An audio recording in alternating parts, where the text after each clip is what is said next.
The world had changed overnight. Once bustling cities now echoed with the distant groans of the undead, and the streets were littered with abandoned cars and shattered glass.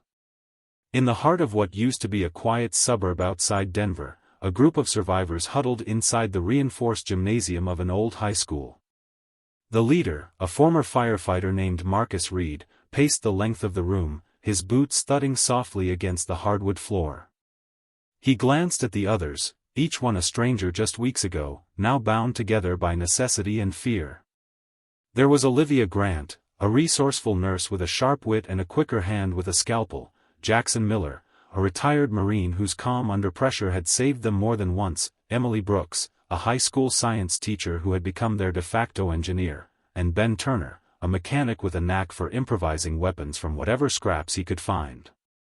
The group had survived the initial chaos by sticking together and following a strict set of rules: never travel alone, always secure the perimeter, and never underestimate the dead. But as the days dragged on and supplies dwindled, tensions began to rise. The gymnasium, once a sanctuary, now felt like a prison. The moans of the undead outside grew louder each night, and the group knew it was only a matter of time before their barricades failed. On a gray morning, Marcus gathered everyone for a meeting. He spread out a hand-drawn map on a battered table, pointing to a cluster of buildings a few miles away. "There's a hardware store here," he said, his voice low but steady. "If we can get there, we might find tools to reinforce our defenses. Maybe even supplies." Olivia frowned, her arms crossed. "And what about the walkers? We've seen more of them every day. It's getting worse out there." Jackson leaned forward, his eyes scanning the map. "We can't stay here forever. If we don't take risks, we'll starve or get overrun." Emily nodded, her fingers nervously twisting a strand of hair. "We need to try. I can rig up some traps if we find the right materials." Ben grinned, his optimism a rare commodity. "Let's do it. I'll get the truck running." The plan was simple: Marcus, Jackson, and Ben would make the run to the hardware store, while Olivia and Emily stayed behind to watch the perimeter and care for the others, two elderly neighbors and a teenage boy named Tyler, who had lost his family in the first wave. As the sun rose higher, the three men slipped out a side door, moving quickly and quietly through the overgrown streets. The air was thick with tension, every shadow a potential threat. They kept to the alleys, avoiding the main roads where the undead tended to gather. As they neared the hardware store, they spotted a small group of walkers shuffling aimlessly in the parking lot. Marcus signaled for silence, and the trio crept around the side of the building. Ben used a crowbar to pry open a back window, and they slipped inside, hearts pounding. The store was dark and eerily quiet, the shelves ransacked but not empty. They moved quickly, grabbing hammers, nails, wire, and anything else that looked useful. Jackson found a box of road flares and grinned. "These could come in handy." Marcus nodded, stuffing a handful of batteries into his backpack. Suddenly, a crash echoed from the front of the store. The men froze, listening. The groans of the undead grew louder, and the sound of shuffling feet filled the air. "We need to move," Marcus whispered. They slipped out the way they came, but as they rounded the corner, they saw the walkers had multiplied, drawn by the noise. Ben cursed under his breath. "We'll never make it to the truck." Jackson scanned the area, spotting a narrow alley that led behind the store.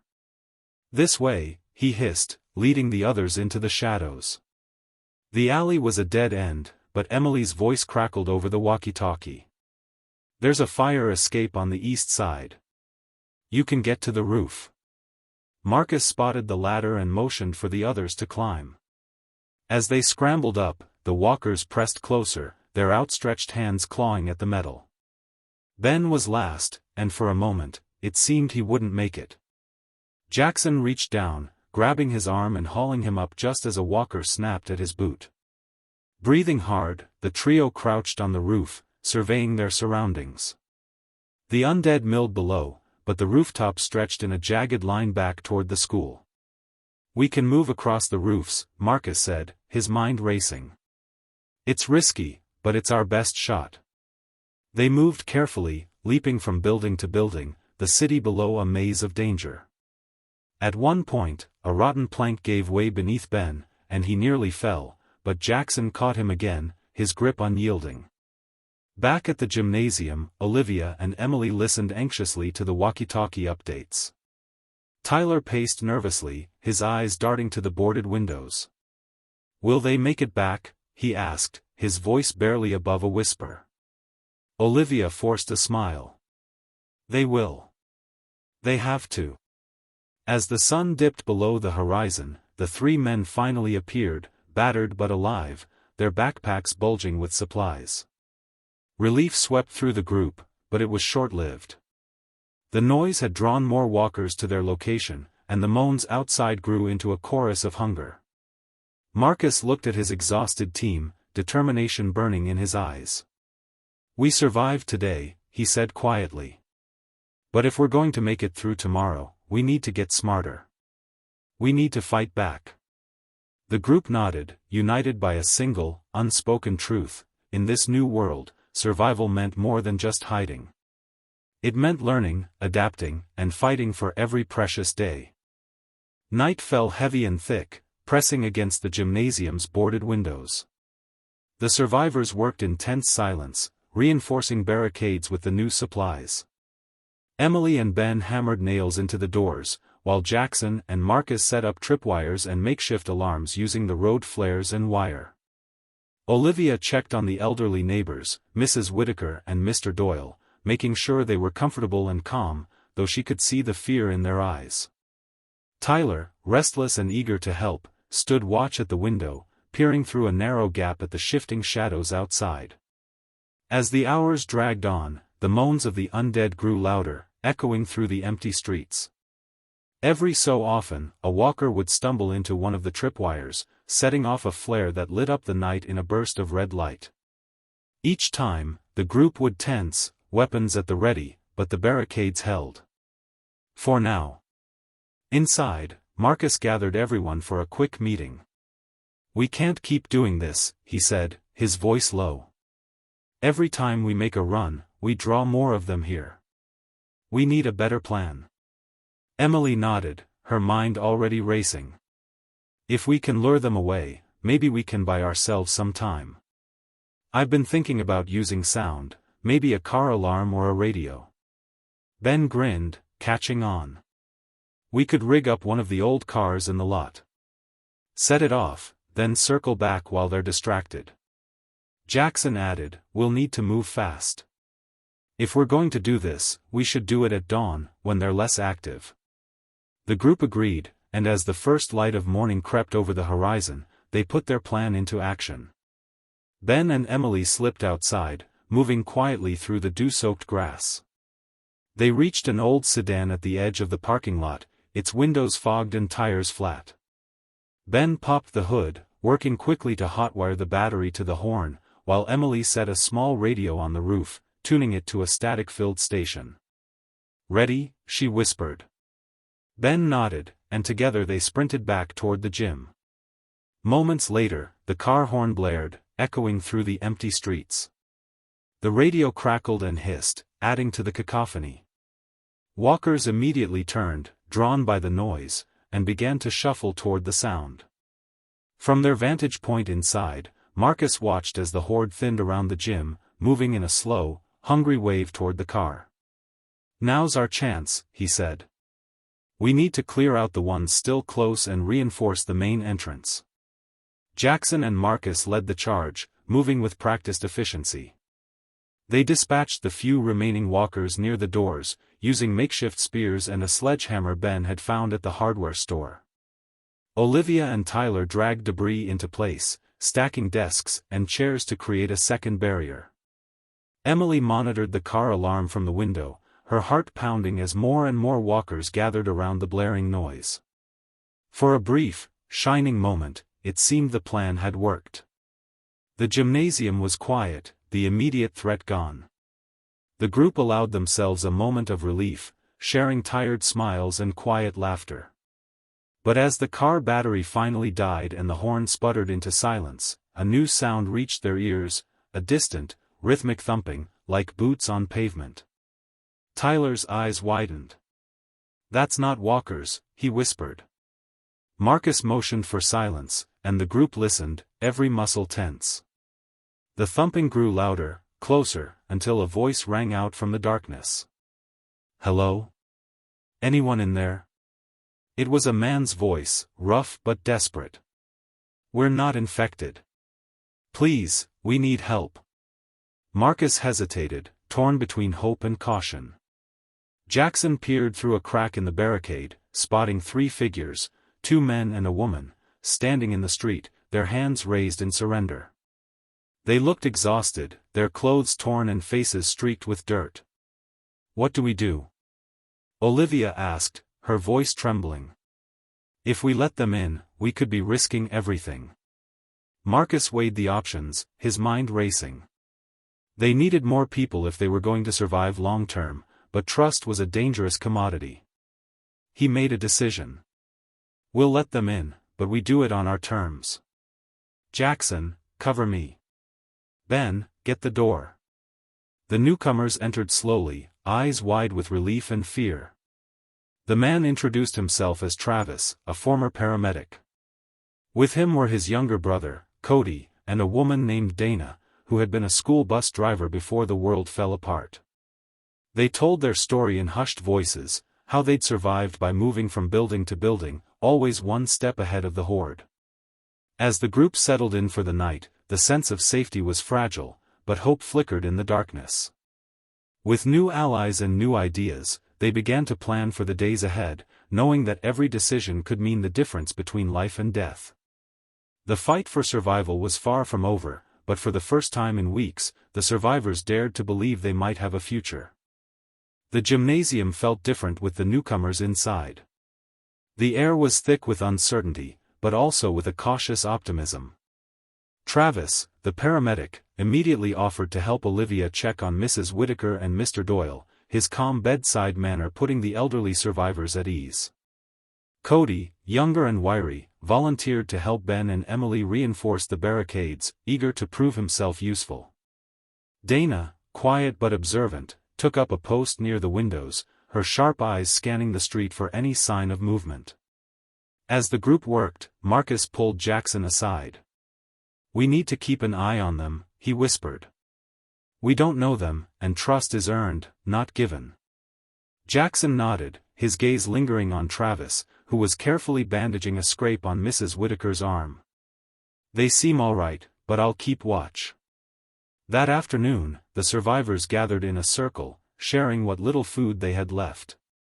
The newcomers brought news from the outside, rumors of a military safe zone to the north, stories of other survivor groups, and warnings about a new kind of walker, faster, more aggressive, and seemingly able to hunt in packs. The news sent a chill through the group, but it also sparked a new sense of urgency. If the rumors were true, staying put was no longer an option. Emily spread out the map again, her finger tracing a route north. "If there's a safe zone, we need to find it. But we can't just walk out of here. We need a plan, and we need supplies." Ben nodded, his mind already working through the logistics. "We'll need fuel for the truck, food, water, and weapons. The gas station on Main Street might still have something left, but it's risky." Travis spoke up, his voice steady. "I'll go. I know how to move quietly, and I can handle myself if things go bad." Cody immediately volunteered to go with him, but Marcus shook his head. "We go in pairs.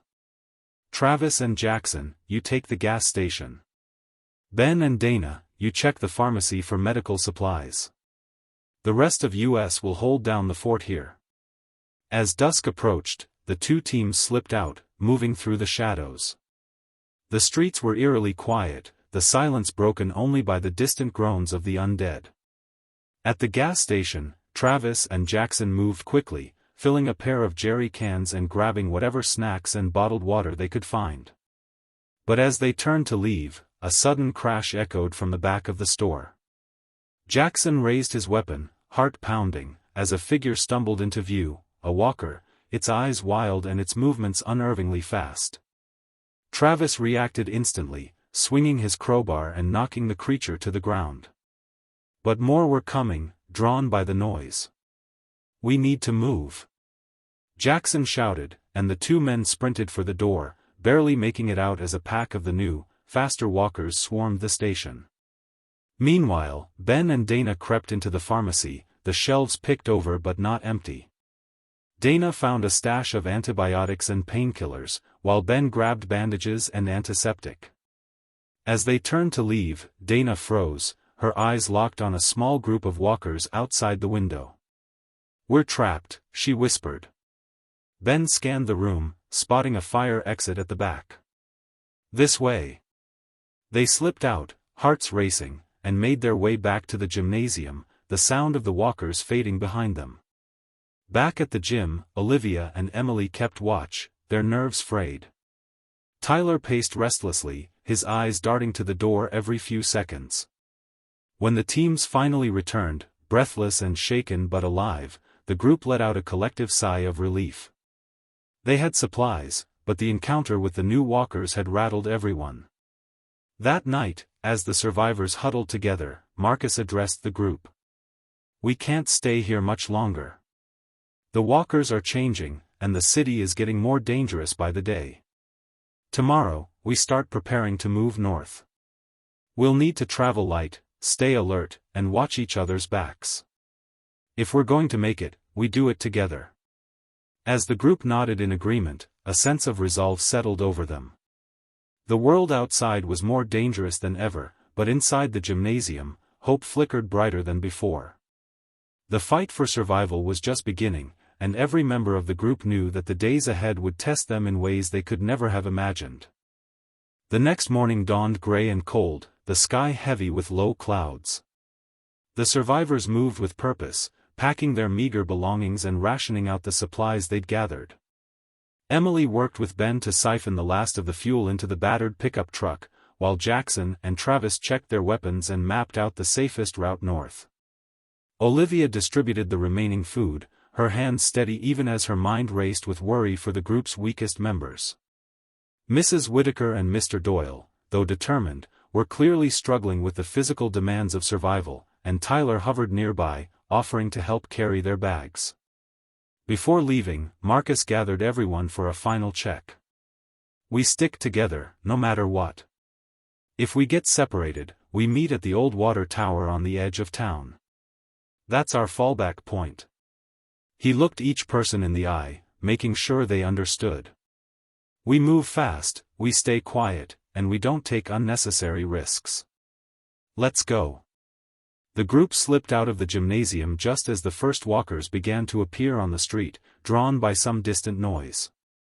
They moved in a tight formation, Marcus and Jackson leading, with Ben driving the truck slowly behind the group to conserve fuel. Dana and Cody took up the rear, keeping a watchful eye for any threats. The city felt like a graveyard, every window a dark, empty eye, every alley a potential trap. As they made their way north, the group encountered the aftermath of chaos, burned-out cars, abandoned barricades, and the occasional grisly reminder of those who hadn't made it. The tension was palpable, every sound amplified by the silence.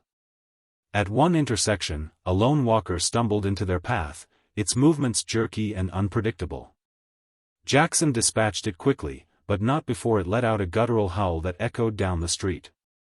Within minutes, more walkers began to appear, drawn by the noise. The group picked up the pace, but the horde was growing. Ben honked the truck's horn, hoping to lure the walkers away from the others, and for a moment it worked. The undead turned, shambling after the sound. But as the group rounded a corner, they found their path blocked by a pileup of cars and debris. The only way through was on foot. "Everyone out," Marcus ordered. They abandoned the truck, grabbing only what they could carry, and scrambled over the wreckage. On the other side, they found themselves in a narrow alley, the walls closing in around them.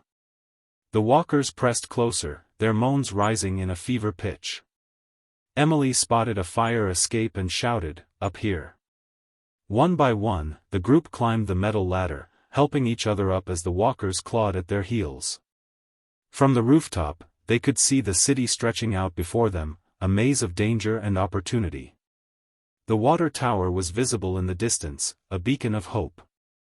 But as they caught their breath, Dana pointed to a plume of smoke rising from a neighborhood to the north. "That could be another group," she said.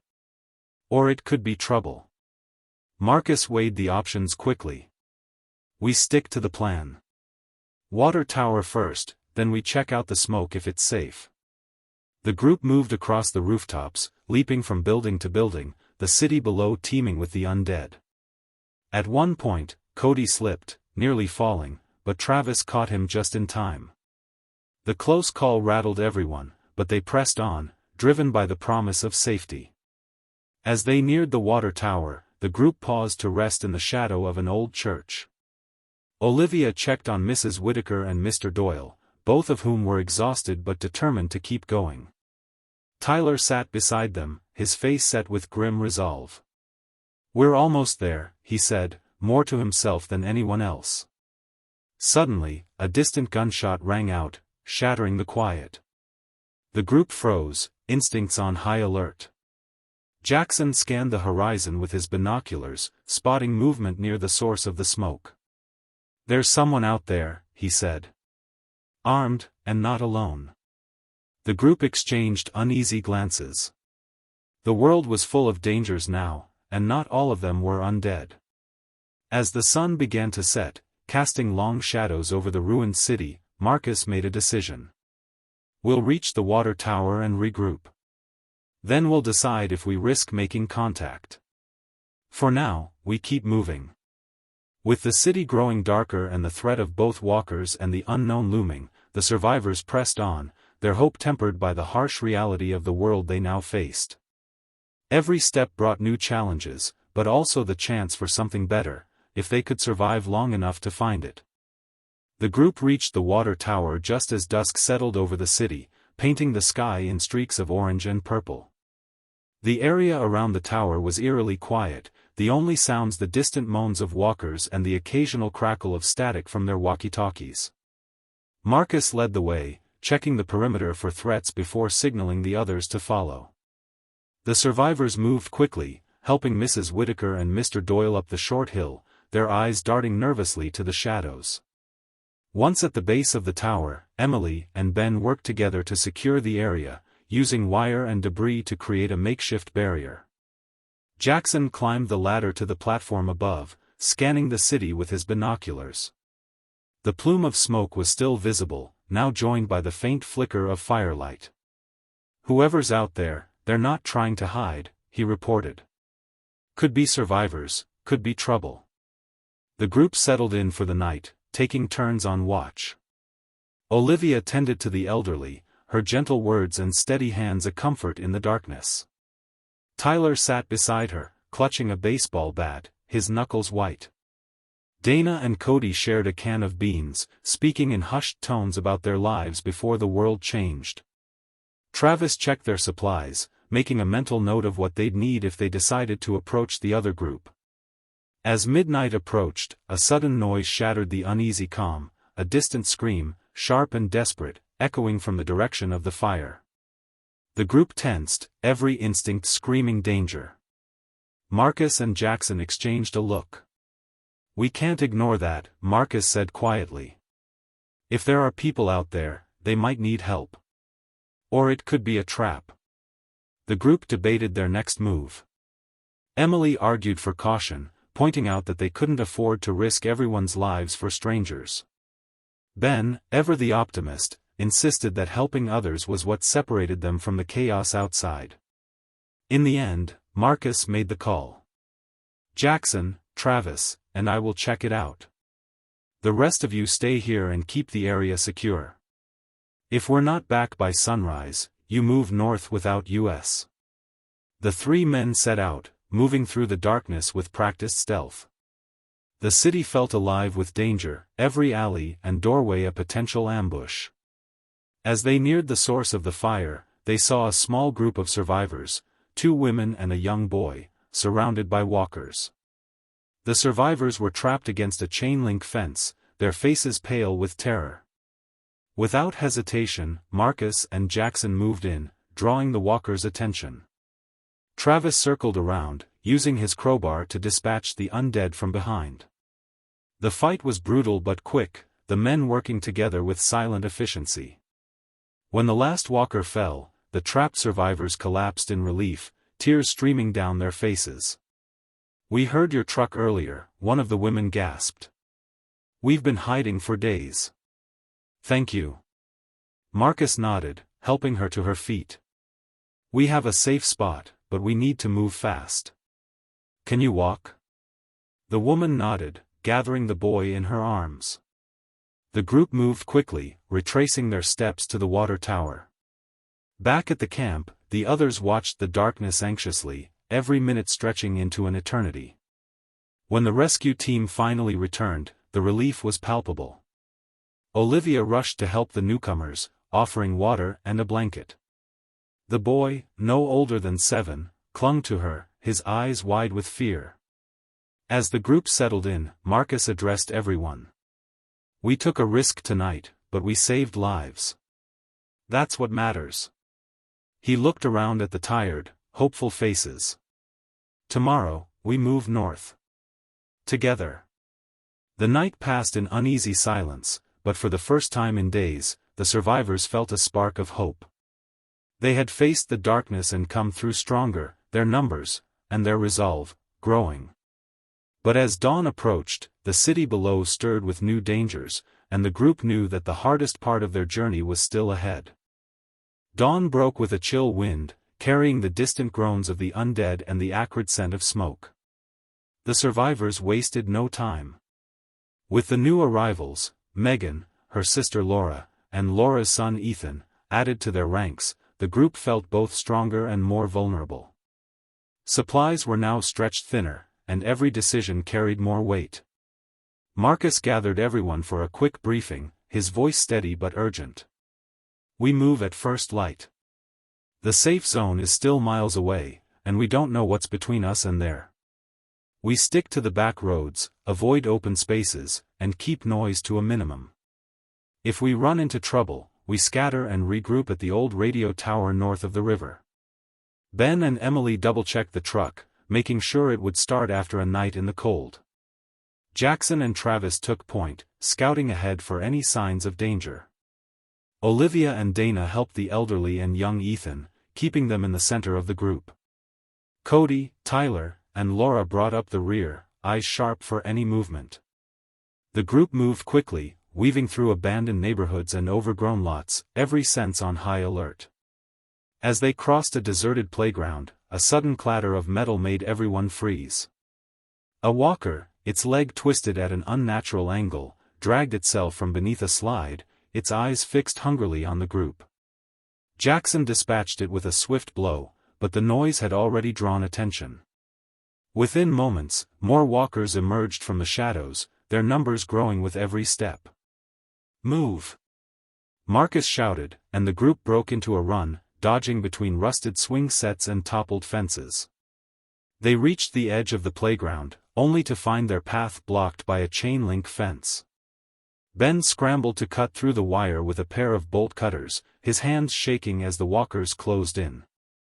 Emily and Cody helped lift Mrs. Whitaker and Mr. Doyle over the fence, while Olivia and Dana boosted Ethan to safety.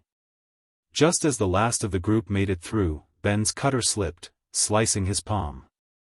He winced but kept moving, blood dripping onto the grass. On the other side, the group paused only long enough to catch their breath. Olivia quickly wrapped Ben's hand, her medical training kicking in. "You'll be fine, but we need to keep it clean," she warned. Ben nodded, grateful for her calm under pressure. The group pressed on, nerves frayed but spirits unbroken. As the sun climbed higher, the survivors reached the outskirts of a small industrial park. The area was eerily quiet, the silence broken only by the distant hum of flies. Jackson signaled for the group to stop, his eyes narrowing as he spotted movement near a warehouse. "Not walkers," he whispered. "People." The group ducked behind a row of dumpsters, watching as a band of armed strangers moved through the lot, searching for supplies. The strangers looked desperate, their faces gaunt and eyes wild. Marcus weighed their options quickly. We avoid them.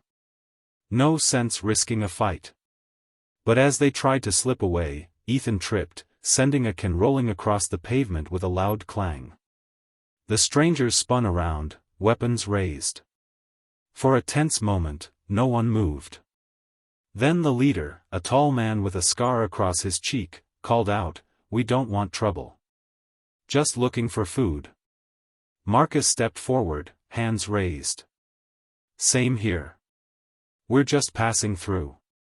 A tense negotiation followed, both groups wary but unwilling to risk a firefight. In the end, they agreed to trade, some of Ben's tools for a few cans of food and a map showing a possible shortcut to the safe zone. The exchange was quick, but the encounter left everyone shaken. As the strangers disappeared into the ruins, Marcus turned to his group. We got lucky. Next time, we might not. With the shortcut in hand, the survivors pressed on, moving faster now as the day wore on. The city thinned out, replaced by open fields and the promise of escape.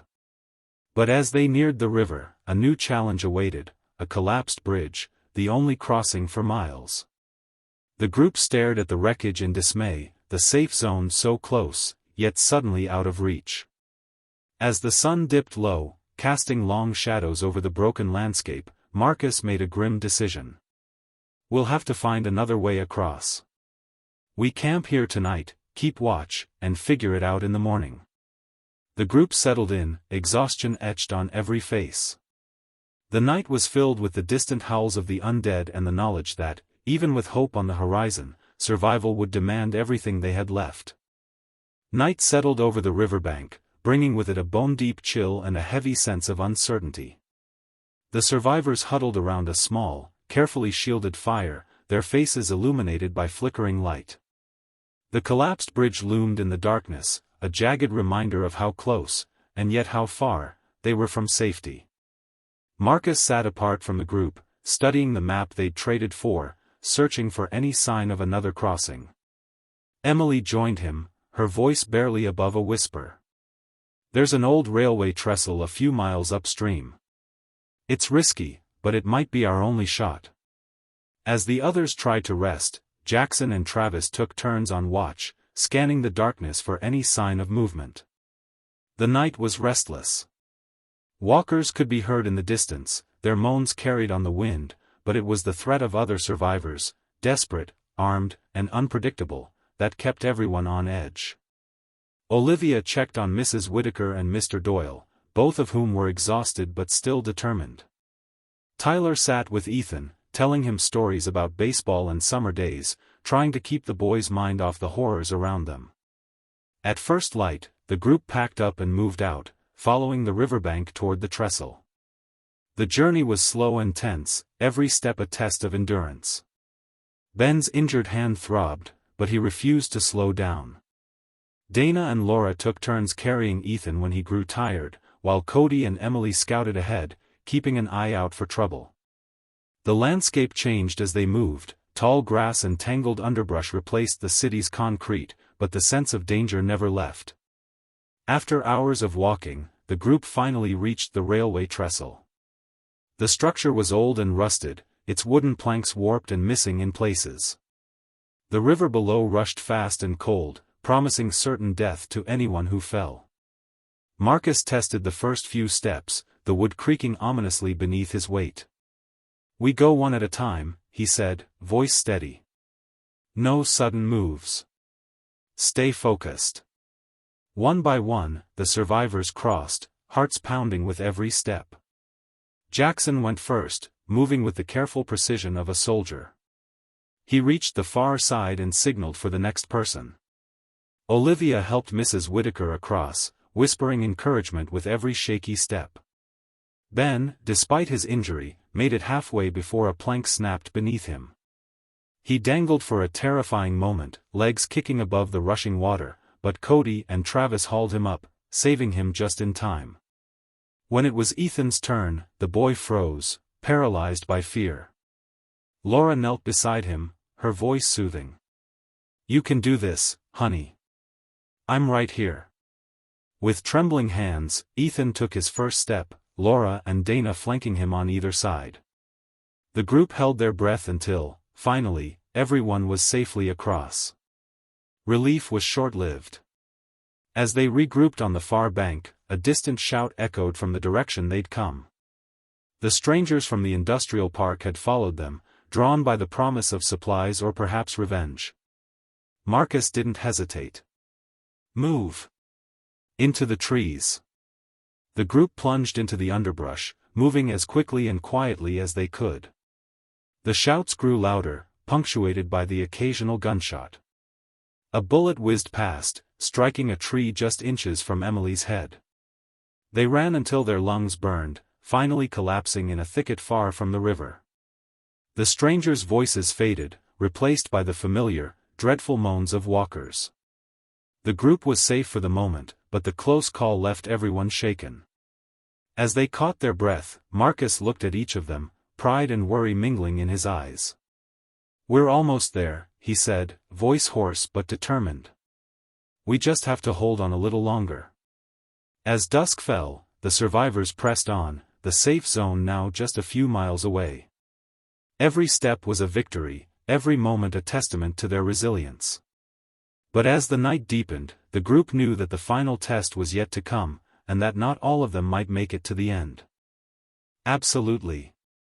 Here's part 8, bringing your story to a suspenseful and satisfying conclusion. The final stretch was the hardest. The survivors moved through the dense woods, every branch and shadow a potential threat.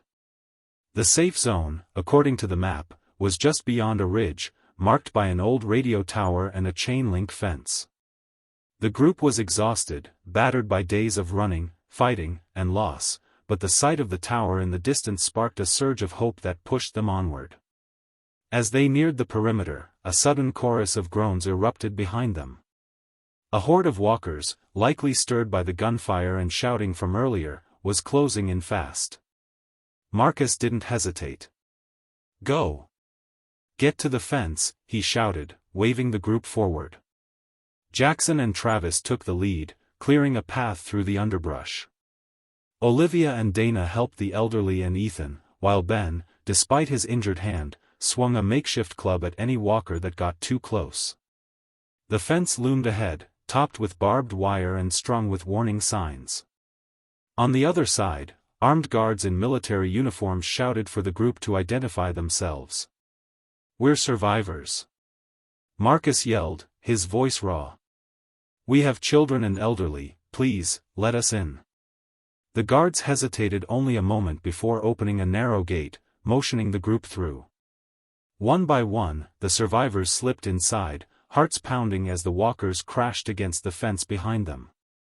The guards quickly secured the gate, firing a few warning shots to drive the horde back.